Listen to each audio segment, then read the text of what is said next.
It's to seek justice for the victims of the Eaton Fire. This is a utility-sparked fire, and it was preventable, which you will learn later today. Sadly, I, along with the other members of our team, are in another community that's been devastated by a utility-caused wildfire. Over the past 8 years, our team has represented close to 20,000 fire victims across California and even over to Lahaina, where a utility-sparked wildfire basically took that entire town off the map and killed 103 people. Again, a preventable wildfire. I'm also part of the oversight committee that's paying out the $13.5 billion from Pacific Gas and Electric up in Northern California. So one of the things that we try to accomplish through this litigation is to get justice for the people who've been harmed. But I also want to make sure you understand that we want these folks to have their voices heard loud and clear. And that message is, when a utility fails to invest in its infrastructure, fails to control the vegetation, or ignores very clear warnings, weather warnings, about the dangerous situations to come, the results are devastating and deadly. Unfortunately, the folks of the San Gabriel Valley are beginning to realize just how terrible that is. And perhaps only saving grace, or one of the saving graces, is that our judicial system allows for these people to hold those who harm them to account. They must and can and must seek justice. And to do that, time and time again in my beautiful state of California, where communities have been ravaged by these fires, I've turned to Michael Watts. Michael Watts is a world-class trial lawyer. I turned to him because he's one of the best. He's one of the best at holding utilities accountable and seeking justice for those communities. But before I turn it over to Michael, I also want to acknowledge the presence of Erin Brockovich, who really needs no introduction. I met Erin in the early 2000s when she joined with my mother, former Senator Barbara Boxer, on some toxic water issues that were facing communities across America. You will not find a more tenacious fighter for communities who have been harmed by the greed of corporate entities. So to the San Gabriel Valley, I want to tell you all, Erin is here. She will speak up and she will give you voice. Now, I want to turn it over to Michael Watts. And I want to just give you one example of why he is the person I decided to go to battle with when we have a utility-sparked wildfire. And it comes from the 2017 wildfires up in Northern California. You might recall the Tubbs Fire burned significant portions of Sonoma and Napa counties. At that time, PG&E, just like Southern California Edison, is throwing out all sorts of wild, fantastical versions of how the fire started. Michael didn't buy it. He got to work using cutting-edge technology, just like today, and his skill as a trial lawyer was able to uncover evidence that resulted in the people who were burned out by the Tubbs Fire receiving an additional $5 billion through our global settlement up there. So, I'd now like to turn it over to Michael Watts, who's going to describe to you how the Eaton Fire started and its devastating consequences. Michael. Good afternoon, I'm Michael Watts. I want to talk to you about what we've learned and can prove how this fire started. Can you turn the mic up so Yeah, we can hear you? sorry. Thank you. I actually picked a jury in a major environmental tort case in Colorado on Friday, so we wanted to get the information out, what we've learned. And let me just kind of take you through liability issues and damages issues. On liability, we've studied the Hughes Fire, the Eaton Fire, and the Palisades Fire.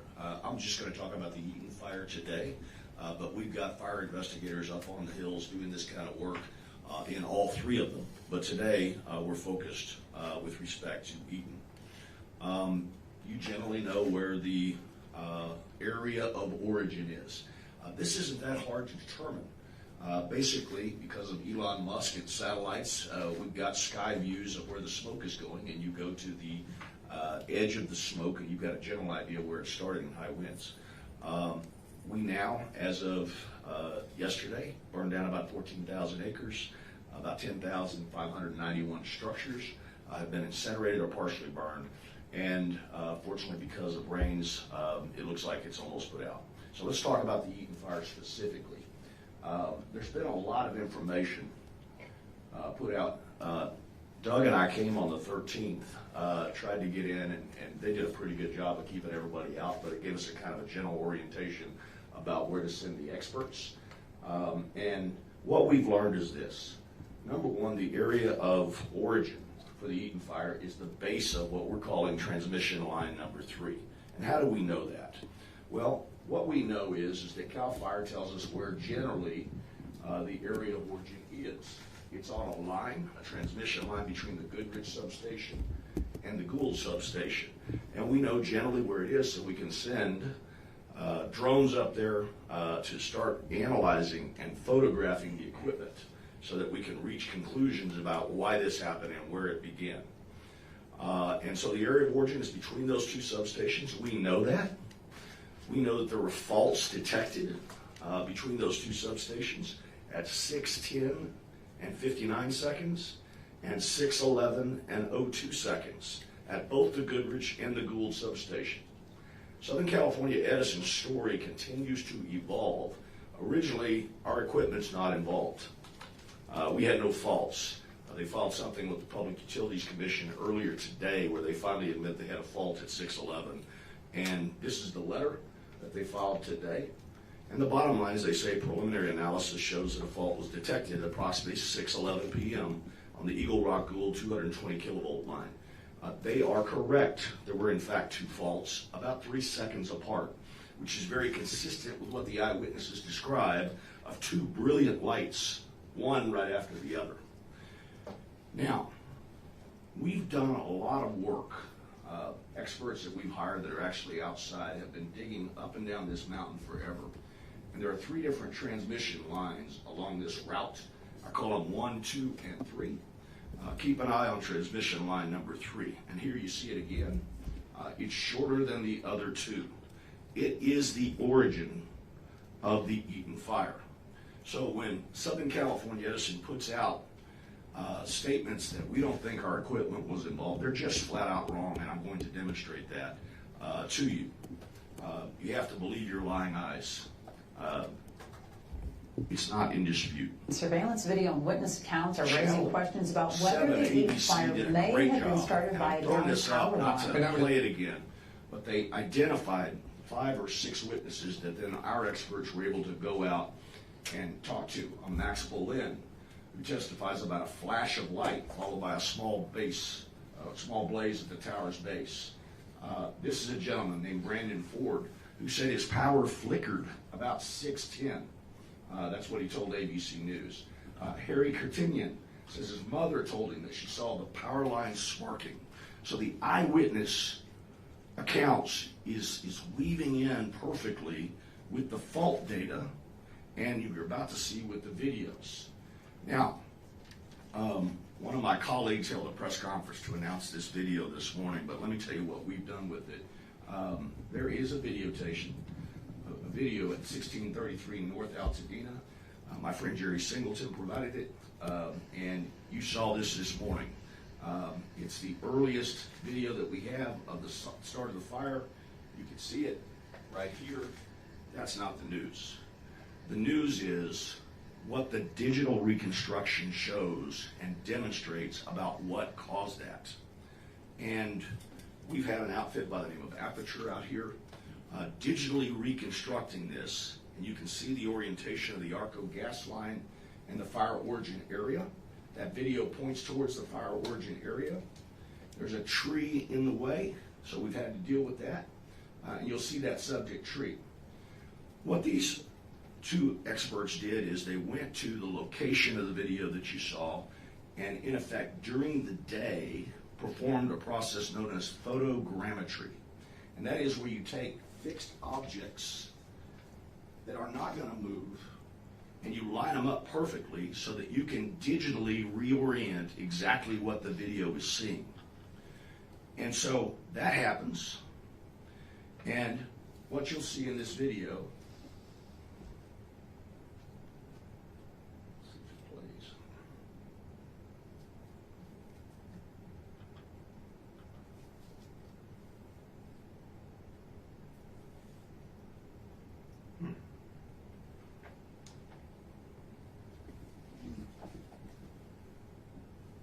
Well, we'll keep going and we'll get this to work. But the bottom line is you'll be able to go in this video and see exactly what happened. And a few minutes later, neighbor calls to say there was a fire under the power line. And then there's a series of videos by Adrian Timoran from 2297 Sinclair. And they all show a video that starts in tower number 3, progresses down the hill to tower number 1, 2, and then down into where we're at.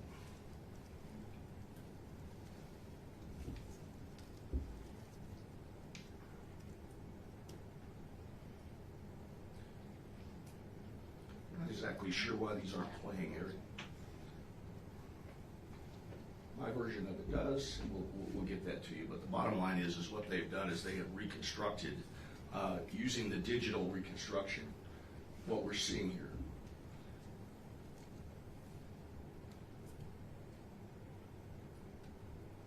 Well, that's pretty unfortunate.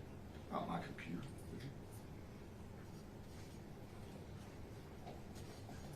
Now, this digital reconstruction starts at 6:14. You can see it's under power line number 3. 6:18, it's progressing towards number 2. 6:19, it's progressing, and you can see it's starting to move down the hill.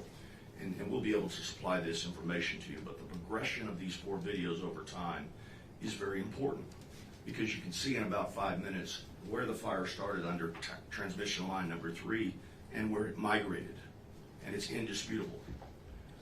The video that I couldn't play for you will show here in a second that literally, as a matter of digital reconstruction, we're able to show that it starts at the start. Can you do some out here right now? Now, Jeffrey Koo is here. You've seen this. His video is important from the standpoint of about 6:19 to 6:21. And you can see the fire progressing. And then we've got another video from Pedro Rios at 6:21. And we just put all these together, and we're able to, in effect, reconstruct where we are. Yeah, pull this up, and then we'll show the 2 reconstructions on my computer.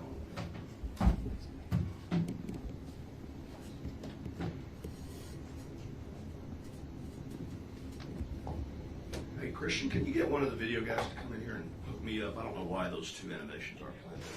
Oh my God. Just connect. We can swap it out. I know it's weird. It's playing in the other room. Yeah, that's odd. The guys that wired it were at fault. Okay. We'll fix it. It's not a big deal.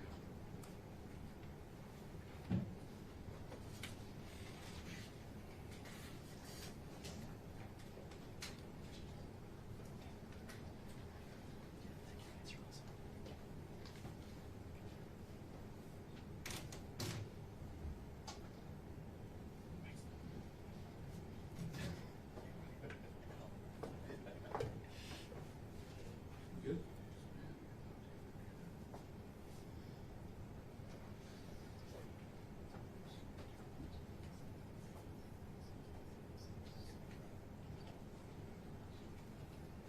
I can see it.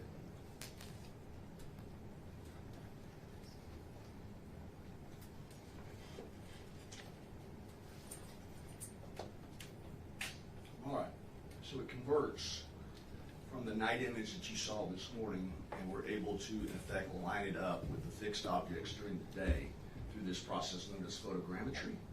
It matches the image pixels so that we know the dimensions of where this was, and it doesn't move. We can then take it up the hill. And what you'll see is a matter of digital reconstruction, and this is just math. Nothing's moving around. We know where images are, and we know where the fire is seen in the video that you were shown this morning. There are the 3 transmission lines. Transmission tower number 3 is right here.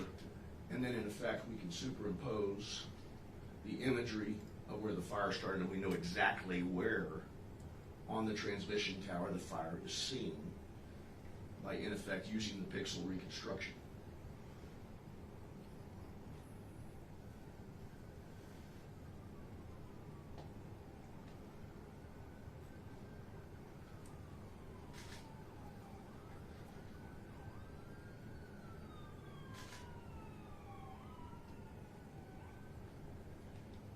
That is a street lamp. It's not the fire, but you're about to see the fire.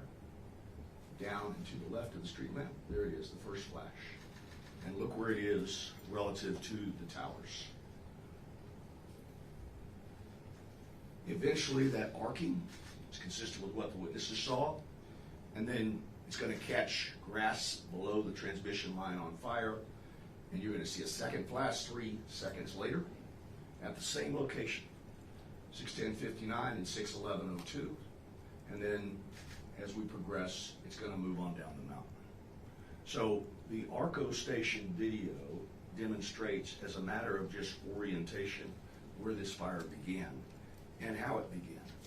The fire is visible when it's burning down at the bottom of the transmission pole. That is classic sparks hitting combustible material on the ground, catching the dried out grasses, weeds, trees, whatever, and then the fire will move down the hill. Okay? So that's the first one that I wanted to show you. The second one will run right here.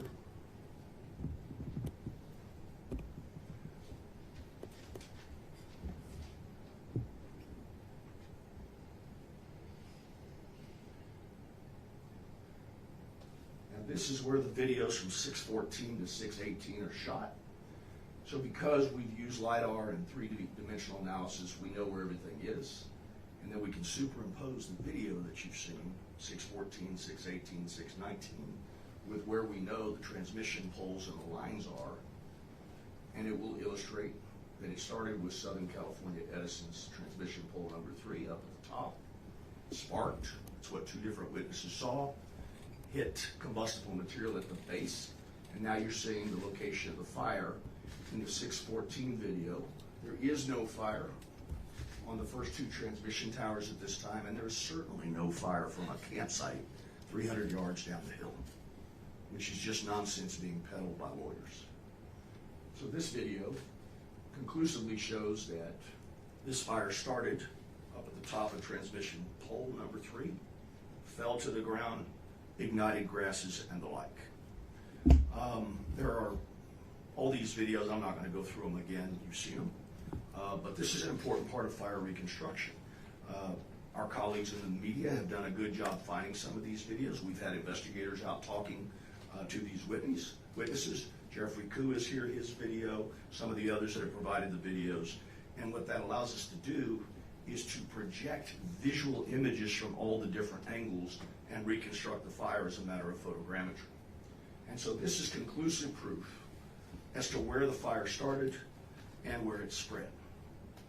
And so we can take all those videos, stabilize them, take the photographs that are taken at 6:19, take Jeffrey Koo's videos, I won't play that again, take Pedro Riojas's, and we're just going and reconstructing the fire second by second, minute by minute, as it begins to head down the hill to where it incinerated this entire town.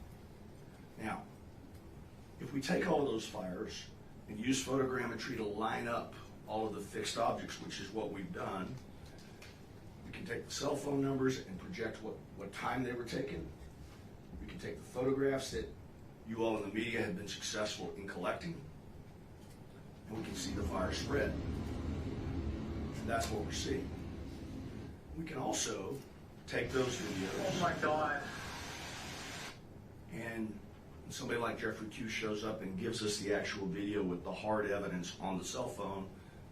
Your cell phone says where you were, longitude, latitude, what time, And so we're able to, in effect, take this, and this is evidence. So anybody out there with videos needs to get them in so that the community can know exactly what happened. And then we digitally show the fire progression based on these stabilized videos. And so we merge all of these different videos, and you see the fire progression from transmission line number 3, and it will play back, and eventually it's transmission line 3 and 2 as it moves down the hill, and then eventually the entire conflagration is going to involve all 3 of them, although clearly transmission line number 1 and 2 were not causative. A fault on transmission line number 3 is the location of the ignition of the Eaton Fire. This is my 22nd wildfire. I've represented 21,000 fire survivors in 6 different states. This is the clearest evidence that I've ever seen of utilities equipment being the start of a fire. So that's conclusion of fact number 1. The area of ignition, the ignition origin, is the base of transmission line number 3. Full stop. It's indisputable. That has consequences for Southern California Edison under California's inverse condemnation law. But they are putting forward theories that I think politely we could say are misleading the public. First, they say that transmission line wasn't even energized. It wasn't our equipment. We're able to demonstrate through photography that our experts took and other experts all together along this line. And what you'll see at the area of origin when you have a fault, which was identified, is the electricity will spread both ends. So you should see evidence of arcing on both sides, and we do. And so that line was energized. Let's start over near the East Mesa. The termination is what we would call it, in effect, of tower number 3. If you look at this particular transmission pole, you're going to start seeing good digital evidence in terms of high quality photographs that the experts have taken of arcing. So what happens is you have a fault, that electricity runs through the line, and eventually it's going to stop at the termination. And this is all evidence of arcing that resulted from that fault. And that's where it was. That also happens to be identical to where the reconstruction of the ARCO station video shows the fire started. We can see other evidence of arcing at the same location where the video shows the fire started. This doesn't happen by accident, and this evidence does not exist on tower number 2 and tower number 1. And we see where it is. So we know where the arcing was. We know where the video shows the fire began. And then we go to the other end of the line, because there should be some evidence of arcing on that end of the line as well. And so we go to the West Mesa termination, close to, in effect, the Gould substation. And here's the photographs that the various experts who are out there have taken of the Gould substation. Here we have the termination point, and we can look at that particular transmission pole and see evidence of arcing as well along the same line. This is the result of arcing.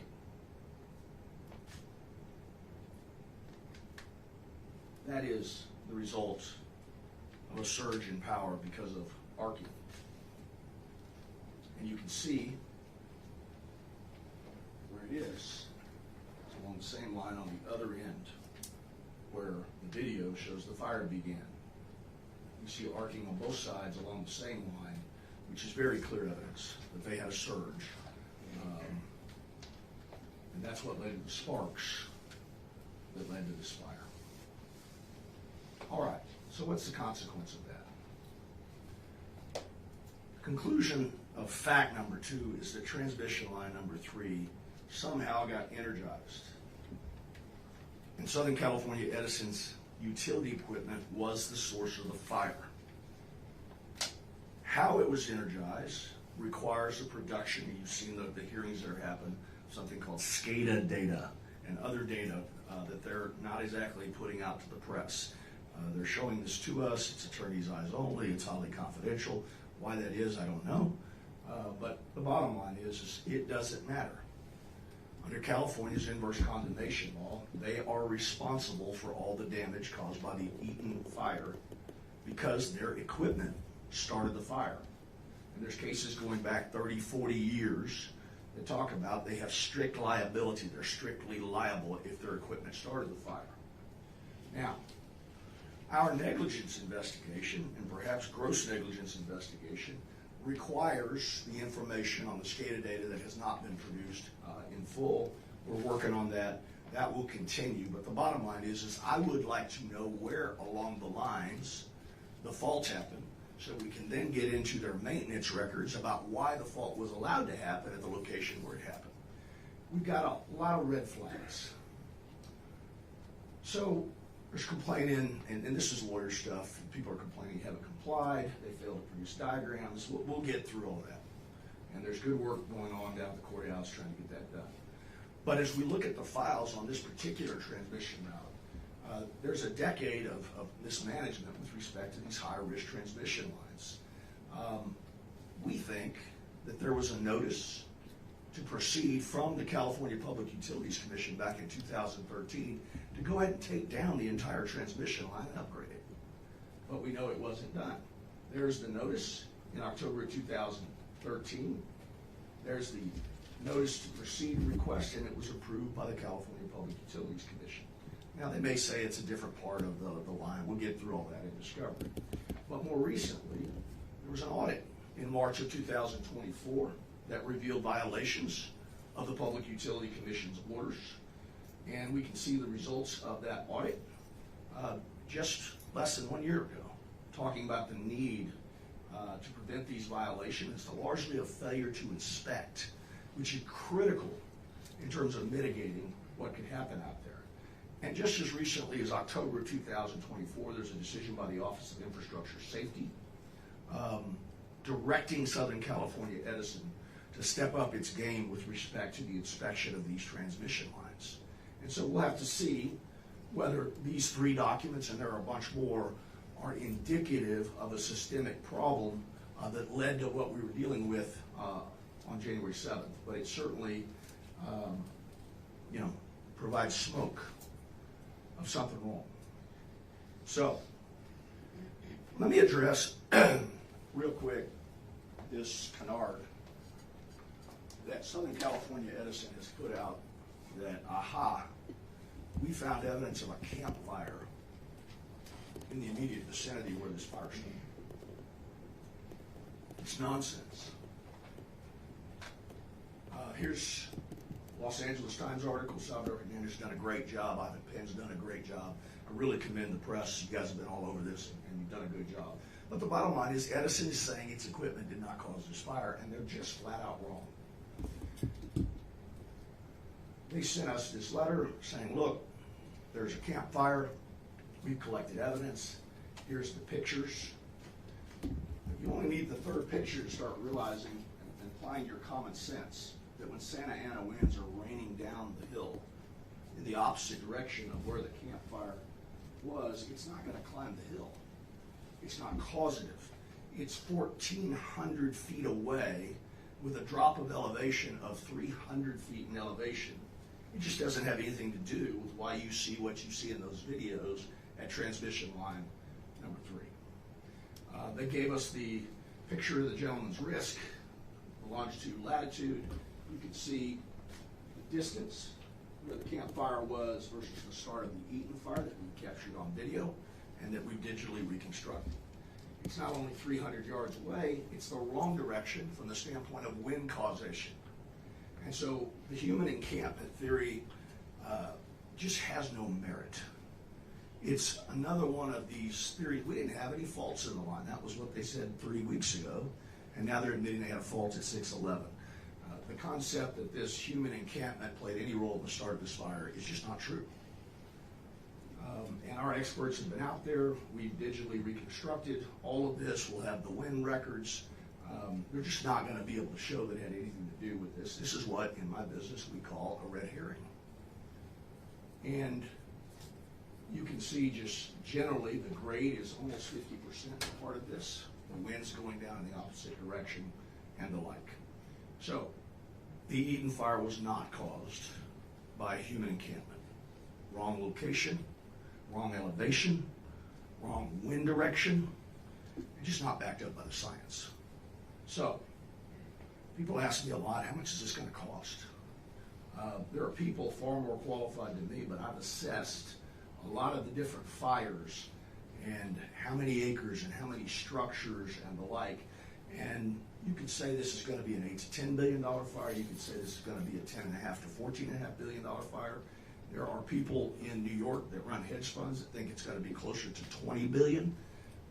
Morgan Stanley actually put out something early, said 15 to 30 billion. I hope it's not that high. But we have work to do. There's an entire community that was leveled by Southern California Edison's equipment. It did not have to happen. It should not have happened. It's a repeat offender from the standpoint of Thomas, Woolsey, Bobcat, and now this. This is a repetitive situation. It's a little bit like Bill Murray in the movie Groundhog Day. You get up at 6:02 and you do the same thing over and over and over again. What we're seeing repetitively is utility organizations that fail to improve the grid, fail to inspect the grid. The grid has a failure that provides the spark which burns out entire towns. So that's the information that we have with respect to the cause of the Eaton Fire. We've got a lot of investigation on 2 or 3 of the other fires that we won't talk about yet, but we are actively looking at those as well. One other thing, and not being critical, but I just have a general strategy. I don't like to do client town halls until everything's settled down for 30 days. So our first one will be 30 days after the fire. We did that in Maui. It felt like good taste. But what I did want to do is I wanted to be able to tell the people of this town what caused their fire. And I think due to the good work that's done by a lot of these experts, we now know that answer. Thank you, Michael. Hopefully you guys understand the serious nature of what Michael does and how he does it. It's an incredible visual representation of how the fire started. And that was done in 3 weeks' time, 3 weeks from the start of the fire. So we'll take it, we'll open it up for any kind of questions that you have, and Michael's here on your fire away. Wow, did that good of a job. No questions?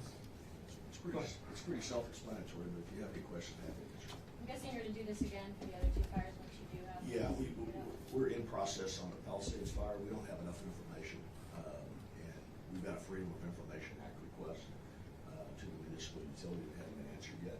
But not only do I have to prove that there was a failure, I have to prove the line was on, and we're not there yet. The Hughes fire looks like it started in the vicinity of the Elizabeth Lake substation. So that certainly raises red flags that perhaps that was involved. But we've had these folks up on the hill constructing the Eaton Fire reconstruction almost around the clock for the last 2 or 3 weeks, and we'll send them up and start working on the Hughes fire next. And just to clarify, those pictures of the close-ups of that transformer tower number 3, those were actual photos taken by your experts of that. There have been about 10 experts. For myself, for some of my, I don't even call them competitors, colleagues, people that do this, insurance companies that have had to pay out these claims, we call them sub-ro or subrogation lawyers. They have outstanding experts. They've all been up there trying to investigate this. And this is, it's pretty self-evident from the photographs what's happening. But I don't think Southern California Edison's done a good job of getting that information out to people whose lives have been, torn apart in this fire. Yeah. 2 questions. One, have you actually filed a case yet, or you plan to soon? I do. Did you, Have you filed a case yet? Yeah, we have one that was going to be filed before this, but I told my guys, let's get this done first. I don't like to haul off and file lawsuits that I don't think are going to be successful. You can complain all you want about the lack of water and this or that. There's legal defenses to that. Just make that, in my view, a press game. So we're going to file a lawsuit when we're ready, and we're now ready on Eaton, and we'll be filing it forthwith this week. Other question for the town hall. When people, who is LA Fire Justice? And when they're signing up for a you gonna be their lawyer? Yeah. Is someone else? Or So- what's, so if those- you could unpack who's behind Yeah, Fire it's Justice. Doug Boxer and myself and this team that's here. We all work together on these fires, and we've worked on these for a long time. And I think we know what we're doing. This very kind of analysis was the reason that PG&E had to pay the Tubbs fire where they denied liability. We conducted digital testing and showed that the fire started where we said it started. It reconstructed the Lahaina fire in Maui with the same process. And so what I like about this is very expensive. It requires a ton of work by the experts that are climbing around up there. But the digital record cannot and does not lie.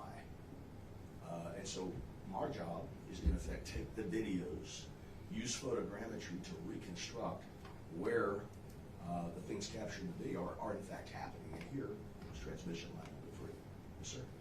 Yeah, in talking to residents and people that have been impacted by this for the last couple of weeks, a common theme is timeline and how quickly is this stuff going to happen. Yeah. What does this look like for someone that lives here that's been affected by this? Yeah, you know, the justice system is notoriously slow, but what I've learned is the faster that we can get the information out about what caused the fire, the better off we'll be. Not being critical of CAL FIRE, but they're not the fastest bunch. We've had fires where we've had to wait a year. And so I don't sit around waiting on CAL FIRE. We do our own independent reconstruction, and we get the information out, and this is just indisputable. And we will provide this both to the Los Angeles Fire Department and to CAL FIRE, because this digital reconstruction is something that we found to be very helpful for the investigatory bodies as well. So in terms of, oh, sorry. I just wanted to finish that one. On the timeline, Michael's right, it doesn't go fast.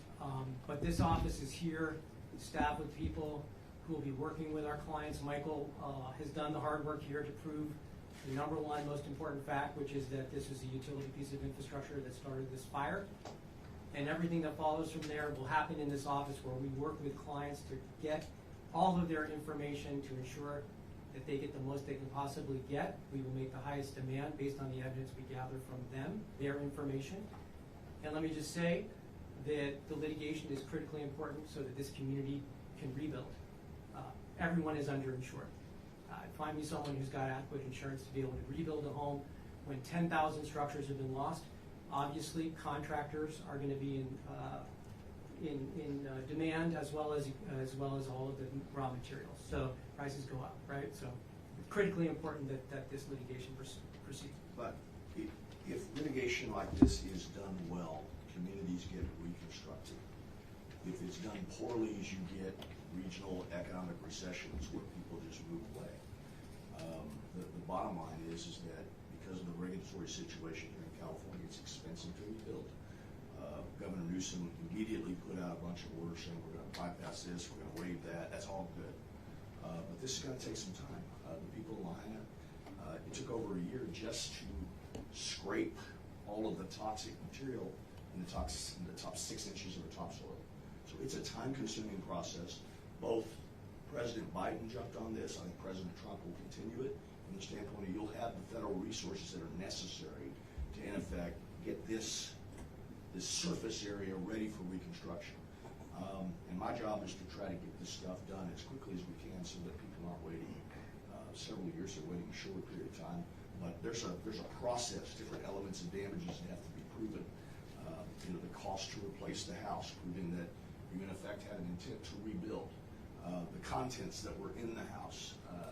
One of our clients was a young couple that literally just got married and left on their honeymoon and came back, and all the gifts are gone. So we've got to tally up all that stuff, all the furniture. We literally ask our clients to bring us digital photographs of everything in their house, inside and outside, because the driveways, the shrubs, the shed outside, all of that stuff costs money. And that's part of the damages that they need to be paid for, so that they can put themselves back into the position they were before January 7th. Yes, ma'am. So for the photogrammetry, a couple of questions. Sure. One, would you explain the margin of error with that tool? And secondly, you partially answered this, but would you speak to prior litigation that you have used this tool? Yeah. And what that was? So we use this tool to prove that PG&E started the Tubbs fire, and that led to $5.5 billion of recovery of the Tubbs fire. We used this technique to reconstruct the Maui fire, which led to a settlement of $4.037 billion in less than a year. And the reason is it's so powerful. It's hard to dispute what you just saw. And all the best paid lawyers in America can't undo the visual images and the position of where the equipment was at the location where we had the fire. So to answer your question about margin for error, the more photographs, the more videos we get from different angles, that margin of error goes down to virtually nothing. And so one of the reasons we're doing this, to be quite honest with you, is if people have additional videos, get them to us. Because the people that have digitized this will take that, and the more data you can put into a digital reconstruction, the better it's going to be. How would you say the margin stands now as to? I think, to be honest with you, I think the margin's pretty tight after the Arco video. We had a general idea. Some of those videos from the side that showed tower number 3, I could tell it started with tower number 3, but the Arco video allowed me to see where the sparks came from before the fire began. And so we're pretty tight now. And I have great confidence that this is in fact true, but I would very much take an additional video from a different angle of the first time the sparks were seen, for sure. So this week you plan to file a class action lawsuit, is that right? No, we file them one at a time. We represent individuals, and we tend to represent a lot of individuals. Hopefully, our job is to convince people that, lawsuits need to be meritorious, and people have got to feel good about going through the process. And I believe fundamentally that you should do the work first before you haul off and file a lawsuit. It's not a class action. There will be people that file them, but it won't be. It'll be settled one at a time.